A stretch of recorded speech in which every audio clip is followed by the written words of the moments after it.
episode of Disruption Drive, and I have a very special guest, very special original equipment manufacturer, OEM, and I will talk more about his leap into the developed world. So Deniz Cetin is Chief Commercial Officer at Karsan. Karsan is a subsidiary of the Kroja Group in Turkey and is the largest manufacturer of light buses. Deniz, in particular, has been very hard at work making the revolution work for autonomous vehicles. Karsan has worked on the E-Jest and the E-Attack, which both happen to be the first autonomous vehicles on city streets, with a recent launch in Orlando just last week. And I want to talk specifically about Deniz because, given my own passion for the space, Deniz is actually part, and, the Karsan group is one of the select group of companies from an emerging market like Turkey, which have made the leap to the developed world, and we should talk about that soon. Deniz, thank you for coming on the show. And I wanted Thank to you. start with a civilizational imperative of transport. We've seen throughout history that the best cities in the world have invested in the best transport. Where are we with autonomous vehicles? All right. Thanks. Before responding to the first question, thank you very much for this opportunity. I think it's an extremely important topic, and I think it's a real solution for most of our transportation problems. So I'm happy to be here. Thank you, Deniz. Thanks for having me here. And now here's the quick response. I mean, this is correct. If you want to have a developed city, you need a good transportation. You need seamless, smarter, green, and safe transportation. And when we take a look at the course of history, those cities, they have implemented their subway systems, earlier than others. Are like London, for example. That was the heart of the world at that time. And if you go like ancient Rome, or ancient civilizations, which we have like a lot of them in Turkey. I mean, modern day Turkey today used to be hosting a lot of ancient civilizations. Istanbul, And when you go Constantinople. Istanbul specifically, exactly, and we have those ancient cities. When you go there, you see that big road is going through the heart of the city. So transportation is always a sign. I mean, improved transportation has always been a sign of how developed that city was. So I think I definitely agree with that. And now autonomous is, I think, the only way today to maintain sustainable, green, safer transportation for the cities. It is not just a novelty. It used to be maybe seen as shining novelty, something, to look fancy. But now technology is ready. We are ready. Vehicles are ready. There are some, stuff we're going to talk, but those cities, the big cities, or any city, they claim that they will be the leading city of the world in the future. They have no choice but provide public transportation autonomously, I believe. That's a great point you made. And all roads led to Rome at one point, and before that, well, after that, Istanbul, not Constantinople, will anymore. And if you want to know why that name was changed, that's nobody's business but the Turks. But anyway, on the point of larger cities, a lot of your current deployments, of course, are on smaller cities. Altamont Springs, suburb of Orlando. I know you're recently, I think this week, you've also launched in Atlanta, which of course can count as a big city. But tell us about how these barriers, but the large majority of your deployments have been in focused smaller cities, which of course dreams to become bigger. But at the same time, tell us a bit about the barriers that you've had to break down in some of these larger cities, like New York City, for example, maybe Chicago. These cities have huge public transport needs and budgets, but very often looks like it's the smaller cities that are taking on the opportunities of innovation. Right. Yes, you're right that our start has been, we first started 4 years ago, 4.5 years ago in Stavanger, Norway. It's a small city right by the coast of the ocean, And now Altamont, Spring, and all these other cities in Europe and United States. I think in total we have around 20 projects running right now. Um, so there are basically, yes, smaller city or small part of the big city, because uh, to make it scalable, to apply to a larger operational scale, we need two basic things. Uh, First one, we have to remove the driver. And the second one is the initial investment, initial price of the vehicle, which is, right now, as any emerging new cutting edge technology, it starts with the high price. So there are basically two topics. The first one, as I told you, we are ready to take the driver out. Uh, if you don't take the driver out, this whole application does not become feasible for operator, for PTAs, to be able to apply it in a whole city, like let's say New Jersey, New York, San Francisco, wherever. You need to be able to take the driver out. However, the technology is ready. Some of the regulations, or it's like a political will. There should be a public demand. All these sort of elements are not yet fully ready, but technology is ready. The second one is the price of the lidars, the sensors, C-suite of the sensors. We have almost like 30 camera, lidar, radar, all these kind of things, and those are expensive piece of equipment, especially when it comes to public transportation. We have to use almost like military grade, top-notch sensors, which cost a lot of money. So when these two things becomes doable, okay, and it is extremely different for both United States, North American market, and also for Europe, because Europe is strictly regulated market, and United States is somehow different. Of course, again, safety first, but just the approach is different.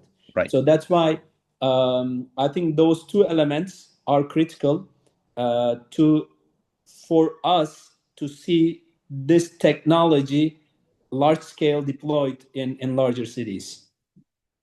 And I want to drill a little bit on that because your focus is on lighter buses, smaller buses as well. And Yeah. of course, and so tell, and the e-Attack is I think a 20-foot bus, and then the e-Jest, of course, which we saw in Orlando. We can play a video in a second, but is a smaller, is actually a cute, probably one of the world's tiniest buses. Tell me Yeah. about that bet, because when people think buses, they are thinking about vestibule, long, slow-moving transport that transports masses. But why the bet on smaller buses, particularly Okay. ones? Well, this is actually, this has been our vision. I mean, uh, even with driver or without driver, we think the size of the communities that are being transported are sort of shrinking. The developed cities population is sort of shrinking, and um, the, it is easy to use smaller buses for many aspects, like parking is easier, maintenance is easier, Right. going through the small roads are easier. Making the transportation accessible and expanding the transportation through each and every corner of the city is easier when you have a smaller bus. And also, to the most part, your large, huge, full-scale size bus gets fully loaded only once or twice per day. So Right. rest of the time, your occupancy, the ridership is not really that much. So the equation is complex, and there are so many parameters. But we believe the smaller buses are the real solutions, um, even with the driver. But when you take the driver out, I'll give you one example. One bus, usually, regardless about its size, one bus needs 3.5 drivers, sometimes three, sometimes four drivers per day, Hmm. because of the working hour conditions. Human get distracted, so you need to change the shift, etc. Uh, and the PTAs want to use as large bus as possible to carry most passenger with the least number of drivers. Right. Right. So it's like when you have a train, for example. how many coaches you have, it doesn't matter because there is only one driver. So it's like a bus. When the computer drives, it doesn't matter how what is the size of the bus because you can do platoonings and you can add basically if ridership is high, you can add four 20-foot buses, one following each other. So you can have like 80-foot bus if the ridership is high during that time of the day. So we are the segment creator of this smaller form factor, and we have been successful. We have been market leader in Europe, and in the United States there is no competition because it's only us. So we believe this is the real solution. That's why we are betting on that size. And that's a great point you make, Dennis. And I want to ask you the United States, and talking about the United States in particular, and that there's a lot of excitement around robo-taxis. But what you're making is the robo-bus. And, based on everything you're telling me, the fixed ODDs, operational design domains, economics to pay for a driver, larger passenger economics, repeatable routes. It feels to me that the Robobus is actually a lot more technically scalable and should be an early beachhead for autonomous deployments. But at the same time, robo-taxis tend to get a lot more attention. So tell me your thoughts on that. Yeah. Are we fundamentally, and it's partly this US sentiment against buses to begin with. Well, unfortunately, in United States, I mean, I'm not against robot taxis. They are all serve for the community one way or another to make our roads safer and greener and more dependable transformation. But buses has never been a fancy topic, and especially in the United States where people are heavily doing their own transportation. It's like individual transportation mode is extremely spread out the whole country. It's not like Europe or some other countries. People use more public transportation, less individual transportation. So in the United States, I mean, it's a Yeah, bit different. entire cities are built around the car. So Exactly, that's the whole economy actually built about around moving people from individual moving from A to B. So and also sometimes I see that and I'm not against it because the cars are more like emotional passenger cars because we all have one. We all wonder, oh, what is the new technology? I mean, when was the last time average person wondered, oh, what was the latest technology in the bus that I drove? They right. really, I mean, they really don't. The public awareness is extremely minimized when it comes to public transportation. It's not only bus; it's maybe for trains, maybe for other mode of transportation. It's the same thing. But the cars are. I mean, you may have one, you may buy one, you may buy in the future your own autonomous passenger car. So that's why maybe average person pays a lot more attention, and whatever public demand is, media is putting that in front of people. So Right. maybe in return, we are creating this bubble that and then we see that as if this is the reality. Maybe it is, maybe not. I mean, I'm happy that there are robo taxis out there. They're serving for the community and they're helping autonomous technology to improve. Actually, they're leading in a way, but to definitely to solve our modern day problems of transportation, we do need more public transportation, and Absolutely. we have to make it green, and then we have to make it safe. To make it green, we have to use zero emission, whether electric or hydrogen, whatever. This is not the topic of this talk today. Let's let's let's let's maybe play that video of that basically buttresses the point that you just made. Let's see. And Yeah, this is let's I see. know I was fortunate enough to be here last week. Thank you for inviting me Yeah, thank yourself. you. So this is actually the well, I don't know. You can see me over here. I don't know if I'm able to talk about how do I play this. Give me a second. Yeah, here we go. Okay, so Orlando, just in case, and along with Dennis, and I think you can see Dennis somewhere in here. The Karsan Egypt in a completely autonomous. The roads of Orlando, and of course, definitely a resort hotel. But so that's, just an example of what the Karsan Aegis can do, Dennis, and thanks for that. But I did want to dive deep into an important point you made, which of course is, look, there's a U.S. and especially in U.S. and contrast to Europe, there's a little bit of a opposing contrarian viewpoints on the importance of buses. But at the same time, there's actually recent trends that suggest that Americans are starting to buy smaller cars. It's something I read last week. And we don't know yet because it started in 2019, so it's not fair to say it's just the economy. But I think what is also likely to happen is that congestion has gotten to a point where it's actually unsustainable. So there may be a inflection point in America for more shared transport. And we've had, at least in New York City, we've had a recent mayor who's now got elected, specifically running on the importance of buses and actually making buses more affordable for everyone. So that'll probably mean more buses, at least in the streets of New York. And so that's important to, talking about the civilizational imperative of transport. I think there could be an inflection point in the United States.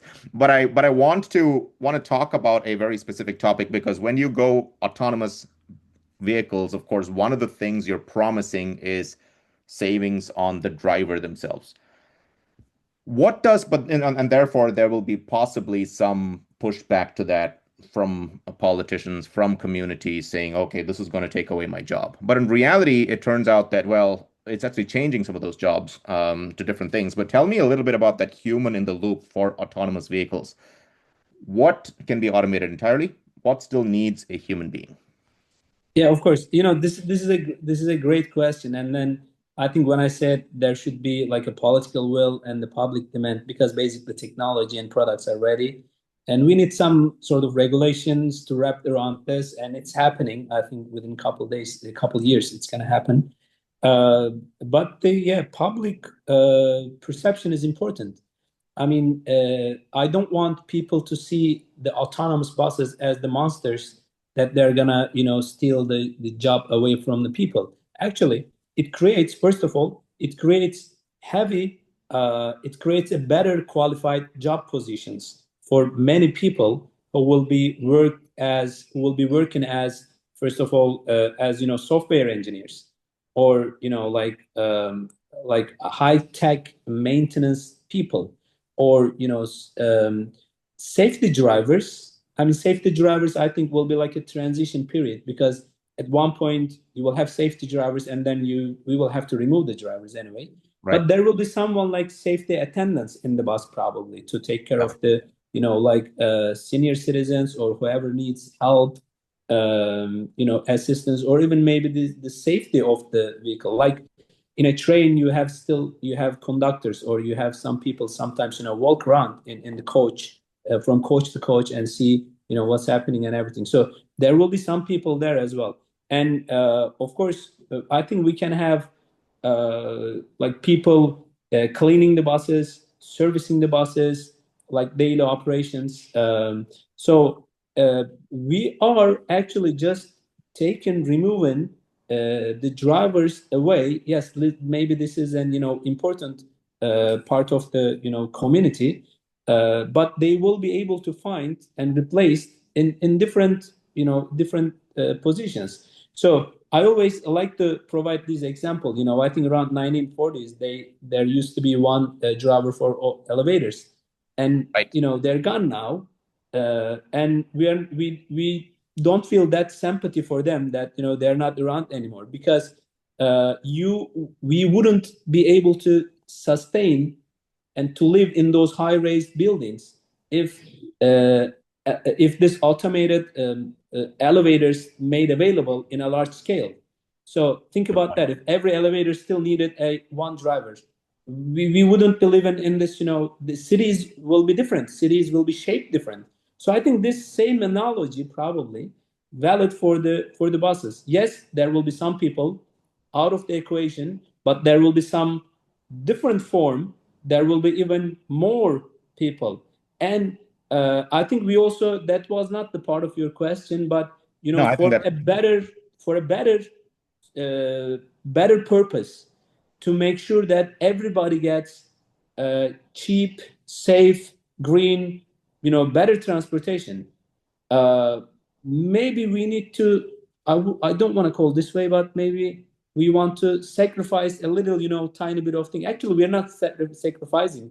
I don't want to say it wrong, and I don't want to offend, any part of the community, because this is not what I mean. Those people still will be in charge in another format. We just give PTAs or, operators to utilize that people, because that people is extremely, experienced and can be utilized as a remote driver, for example. Absolutely. And So remote there driving. will be always human interaction. Just the format will be, I think, will be changed. That's actually a very, very important point. Your analogy of the elevator operator is very, very appropriate, right? Because elevators are now, no one thinks about them. But back in the day, if you needed someone to be sitting inside, and the poor person sat inside the elevator all day, Oh uh, yeah. so it was a nasty job. But that's a good point. And your point about, remote operators, we have an episode with the folks at Guidant that you should check back. But yes, that's going to be a growing job of the future. But Dennis, let me ask you a fun question. There's the FIFA World Cup, football World Cup coming to the United States, 14 cities soon, in 6 months. Tickets are not available anywhere on this site. I cannot. They're like $6,000 each. Oh my But God. I know maybe Dennis, you can. I'm sure you will have figured out ways to transport lots of people to those stadiums. And then there's the Olympics in Los Angeles, where I happen to be Yeah. sitting today, actually. But what does transportation look like as envisioned by Karsan for this? I mean, these are sporting events. Lots of people who are new to those cities are going to show up, uh, and it's probably going to be an inflection point in the United States. Yes, this is, those gatherings are extremely important, and these are good showcase for the cities that they want to implement and announce something new, something has never been shown. So this is an opportunity for us, first of all. And we have some projects with Atlanta Beltline. So we have to make our autonomous application ready. Actually, we took the order. We just announced the last week you were there. So they will start using 4 of our buses to serve FIFA World Cup football. I mean soccer, I should say maybe. I Yes. don't know. Yeah.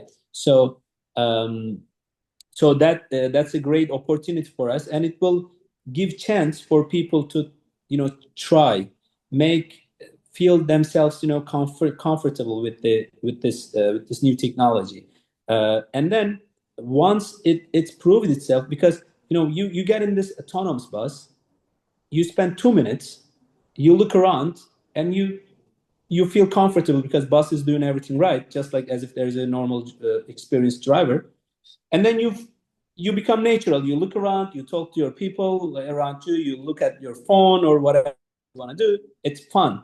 So then now you become, then it becomes like a public perception becomes, oh, actually this is nice, this is safe, it's okay. And then these events are extremely important in that sense for us, to let the public meet with our technology, engage with the technology, and then use this as a showcase example for the next one. So we have some similar projects for Olympics as well. I am not in a position to now disclose those projects, but we have been heavily working on those projects as well. Hopefully, we can pull out something from that event as well, because we would like to show the world, and especially in the United States, that we're ready. So uh, these Absolutely. will be a great sounding board event for us. We'll have to end on that very positive note, Dennis.